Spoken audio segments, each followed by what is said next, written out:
Kamusta? And hello mga ka-teammates. Fellow teammates, meron tayong bagong vlog ngayon and it's a girls days out for our Team Narkua and they are heading to Saigon, Chinatown.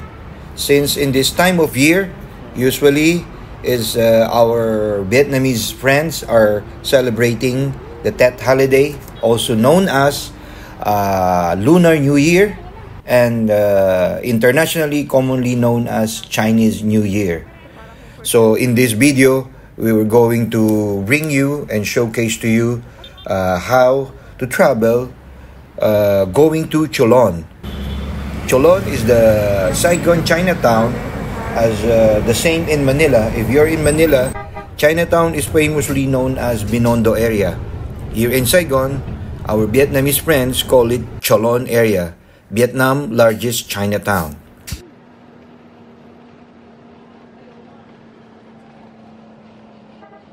After taking bus number 68, now we are on our way to Cholon. Cholon is located in District 5 area, and we're going to stop at the terminal bus station and going to visit the girls. We're going to visit the Bintay Market, one of the largest local market with everything from fresh products and seafood, fabric, and lacquer. So basically yun yung mga pinapasyalan nila dito para mamili ng mga items na pinangsasabit, pinangdi-display para magbigay ng luck for during this Tet holiday or yung Lunar New Year. So guys, let's go and join us in this travel guide.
So ayan, mga ka-teammates, in a few minutes we will be arriving dito sa terminal bus station dito sa Cholon. Basically, itong nakikita natin ngayon dito, ito na yung area ng paligid ng Bintay Market, but we are already in the District 5 area. So ito na yung pinaka area ng Chinatown, at maya-maya lang we're going to go down, we'll embark. So ito na, papasok na tayo sa entrada ng ating bus station, and maya-maya maglalakad tayo, magbibigay namin yung walkthrough naman nung loob ng Bintay Market. So ayan, bumababa na yung ating mga girls. Apat sila, yung nanay nila at yung 3 kids. So eto, bali dito located yung Cholon sa District 5, and nandito din yung Bintay Market na papasyalan natin at papasukin natin mamaya. Okay, just wait a moment, okay? Ito pinapakita natin yung intersection, patawid na po sila, and ito na yung pinaka-area ng Chinatown. So makikita nyo rito yung mga karamihan ng mga Chinese stores, mga medicine, mga lanterns, mga iba't ibang mga pasabit, mga kainan na puro mga authentic Chinese foods and mga products na dito nyo lang makikita. So ayan, ito yung sinasabi natin ng mga pasabit, mga pampaswerte na pine-prepare nila na papalapit na yung Lunar New Year o yung Chinese New Year. So nandyan yung mga lanterns, mga calendars, mga red, normally mga red karamihan. Okay? Red kasi, mas significant sa kanila yung red kasi swerte raw sa kanila yon, especially every Chinese New Year or Lunar New Year. Mahalaga sa kanila yung red, nagbibigay din ng swerte yon. So ito, naglalakad yung ating mga girls. Hindi lang din naman mga Chinese product yung makikita mo rito. Maraming mga iba't ibang produkto din na mga souvenirs na makikita mo. Ayan, may mga foreigners sila mga nakakasabay. Kadalasan din kasi yung mga turista dito, dinadala rin ng mga agent, yung mga tourism agent na isa to sa madalas pinapasyalan at nire-recommenda na pasyalan dito. Napakaganda ng ambience, malawak yung area dito sa Chinatown compared sa Binondo. Malaki-laki yung mga daanan dito. Although kung halos maikukumpara mo naman na halos parehas yung setting. Marami mga Chinese food stall, Chinese store, boutique, medicine, pharmacy. So ayan, papasok tayo dyan mamaya. Ito yung entrada ng Chou Bintay. So magwo-walk through tour tayo at mamimili ng kaunting mga anik-anik yung ating mga girls para pang salubong kung sakali maka-uwi sa Pilipinas or pansalubong sa ating mga kamag-anak. Okay, let's begin our tour. Papasok na tayo sa entrada. Ayun si Mrs. Alright.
Chocolate ko. Baby, wala pa itong gift natin. Dito dapat talaga. Mahal na. Isa nun? Bakit isa nun ano?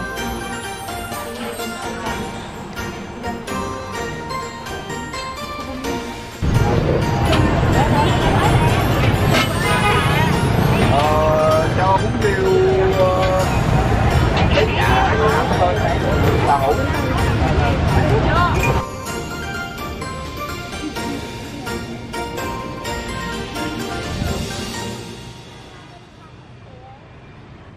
And almost after an hour of paikot-ikot, ayan, tapos nang mamili yung ating mga girls. Kaya eto, andito na tayo sa bus stop. Naghihintay naman ang bus number 1, pabalik naman patungong District 1. Kasi doon na raw sila magla-lunch. Kaya eto, ibang bus stop to. But anyway, itong bus stop naman na to, isang way papunta sa District 1, so downtown Saigon. So from there meron namang Saigon Central Bus Terminal. So if you're going to go to other district, District 7, like doon kami nakatira, madali nang pumunta doon. But in this vlog, pinakita lang natin yung bus ride tour from Cholon patungong District 1, downtown Saigon. Kaya ayan, samahan nyo kami. Dadaanan pa natin yung mga kalsada ng Chinatown or District 5. Kasi hindi lang naman yung Bintay Market. Most of the street here, ayan, makikita nyo, nagtitinda sila ng mga sinasabi ko nga, mga Chinese and lucky materials para sa pag-prepare sa kanilang Lunar New Year. So basically, may ambience ng Chinese culture yung kanilang mga items dito na siyang magbibigay ng luck para sa prosperity, para sa panibagong taon na pagsalubong nila. They are using the lunar calendar. Alright.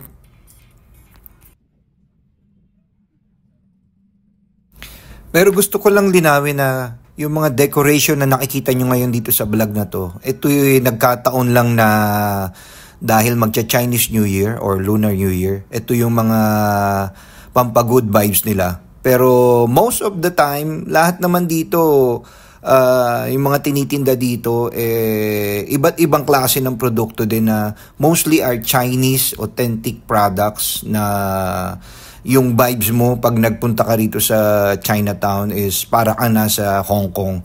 But different lang yung vibes niya. Pero mostly sa aming mga matagal na nakatira dito o tumira dito, Cholon is a local name of a market. But dahil famous na yung Chinatown na tinatawag nilang Cholon, yung buong area nung District 5, Chinatown na as kino-considered nila.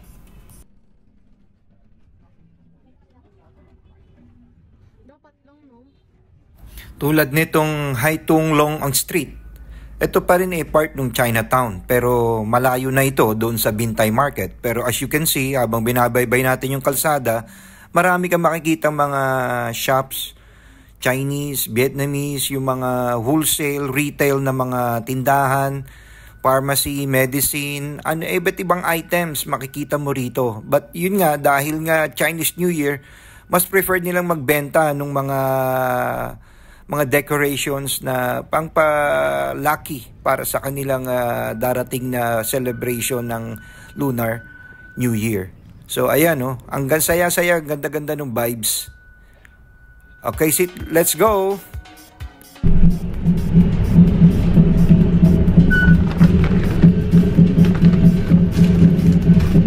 Baka may sales na yan. Paano ka mo? Paano lang yun?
So mga ka-teammates, ito, after a long day of going around from Cholon to District 1, ito, pumunta sila sa Merlion House. Ito yung paboritong spot namin, kainan ng during lunchtime pag inaabot kami dito, also going around District 1. So napakaganda na itong place na to sa basement 2 ng Takashimaya. Ang sasarap ng mga pagkain dito. Kaya guys, try nyo rin, subukan nyo rito umorder. Very affordable naman siya. Authentic Singaporean cuisine. And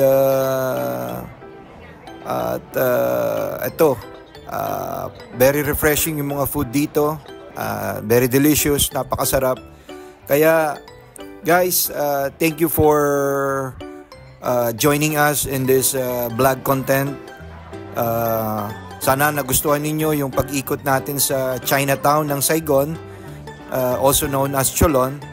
And nakita ninyo yung another part of the city.